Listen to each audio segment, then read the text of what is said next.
Yeah. Mvstermind, St. Louis, Missouri, rapper, producer, mixer, master, engineer. I'm an in-house baby, you know what I'm saying? We out here in LA representing from St. Louis. My definition of underground hip hop, man, is being back in 2014, 13, and you and your homies got a whole playlist of the type of music that ain't nobody brother even really heard. You know what I'm saying? All of the rarest gems. We got like people like Maroof out in Brooklyn. You know what I'm saying? Like the type of stuff that only me and the homies gonna get. It ain't been spoiled yet. It ain't been ruined yet. You know what I mean? But it got that substance. You know what I mean? It got that feeling. It also got that vibe. It's full music. Man, Mastermind the brand, it's humble brag. You know what I'm saying? And I mean that to the utmost ability because at the end of the day, I know brother blessed from the skies above, dog. You know, everything that fell into our favor, people who assisting with the mission, all that jazz. You know what I mean? At the same time, we've been working our ass off. You know what I'm saying? And that's that element that knock that shit out and handle that business. You know what I'm saying? So like you float like a butterfly, sing like a bee, you dig? St. Louis is one of those cities that we was barely even included into the Midwest, to be honest. When it comes to the music industry, they don't even mention St. Louis. So at the end of the day, it wasn't like I grew up with a coast that I had to like code my music to. You know what I'm saying? Like I had the liberty of vibing out to all New York '90s beats, to listening to Jeezy, to Snoop. You know what I'm saying? Like I didn't have to choose a side. So I feel like at the end of the day, that kind of like opened my palette up to all hip hop. At all times, I was able to just fully draw myself within the craft. But it's like again, in St. Louis, the type of shit that we even do, it's not really that popular. You know what I'm saying? Naturally, it's a city that like thrives exactly on like the radio, and so that's like the main stuff that end up popping. But like, I mean, like actually pushing that quality into the raps, dog, big difference. It's a whole big difference, man. Like, yeah. Man, bro, my style. You would notice that everything is just produced, dog. You know what I'm saying? From like how I make the beat and then how I want to choose to layer my vocals on the beat. Like that's like the biggest elements in my head because I feel like at the end of the day, you got your beat, you got the raps. That's less than 50%. So like my mindset is like, how do I put these cold ass bars onto this track in the type of way that maybe can even appeal to commercial? Maybe in the type of way that can appeal to this side, appeal to that side. You know what I mean? Like taking that other extra element of being like, how will I display these bars on the beat to get the intended job done? Because the industry ever changing. You know what I mean? I could decide to stay in one particular way and complain that I'm starving.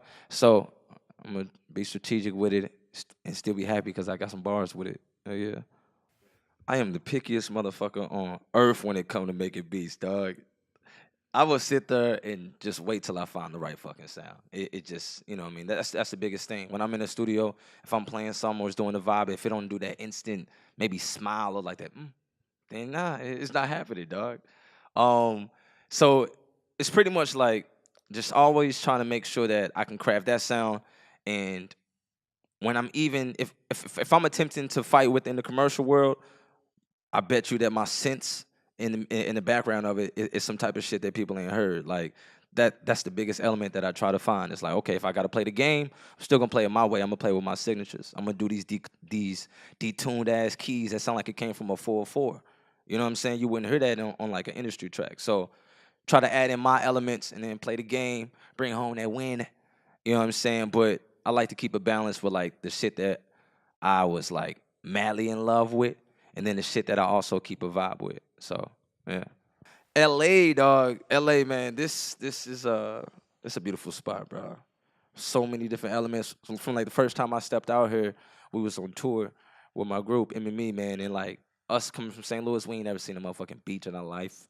You know what I'm saying? Like we ain't never seen that stuff in for real, for real. So like it just completely expanded, and it was like, oh man, I got to break this small city thinking mentality that as if we seen the whole world and we got everything down packed when like you touching sand for the first time in your life. You know what I'm saying? So I don't know. Coming out here, I love that shit because I'm no longer at any type of ceiling. You know what I'm saying? I feel like I'm pretty well respected in St. Louis, highly regarded. You know what I mean? But end of the day, being out here, it's like I'm an infant in the best way because babies learn the quickest. You know what I'm saying? But it's like so much to fucking learn and grow. so much shit to maneuver and like be able to put myself in a position to actually have some stake in a place where I'm not even from. I don't know. So it got that opportunity, dog, and dreams flying in left and right. I love these rapper perks. Don't pop no perks. I'm good on that though, bro. I don't know. I like to keep my stuff Gucci. You know what I mean? I don't know if like some of the stuff is even half facades and stuff, bro. You know what I'm saying? Half of the days, these people they be vegan and stuff. They be chilling back with their lady. They be sitting back and like, y'all be buying the hell out of that shit. Anywho, the rap game is very interesting right now. I am actually excited, and then I'm also like, what the fuck is going on? You know what I'm saying? But some of the biggest elements is that I feel like a lot of these cats, I feel like coming from the bar world, and then also seeing what it's taking on now, I'm learning to appreciate other different elements that I saw in other rappers. You know what I'm saying? Back in the day they didn't really have the bars, but they had the cadence, they had the vibe, they had the presence, and I feel like that's something in the bar world. When we get a chance to mix both of those two together and fully understand, instead of being like, man, y'all niggas just said 5, 6 words on your hook, but we just said 80,000. You know what I mean? Like being able to balance them two worlds.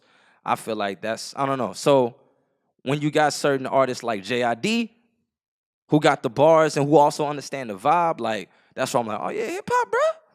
Hip hop, bro. You know what I'm saying? So, just keeping that balance. So coming from the bar world and then seeing people super trap the fuck out, I like to mix both of those two. But that's the same shit I grew up on. So yeah, listening to Most Def to Jeezy. You know what I'm saying? That was a mix. Yes, if you're trying to catch your boy anywhere and everywhere, it's Mastermind with a V. You flip that A upside down, you make a V on all types of social media, you know what I'm saying? Add your boy on Bebo, bro. You know I'm playing. Anywhere though, Mastermind with a V, Underground Hip Hop Blog. Appreciate y'all for having the boy in the building. St. Louis, peace, y'all.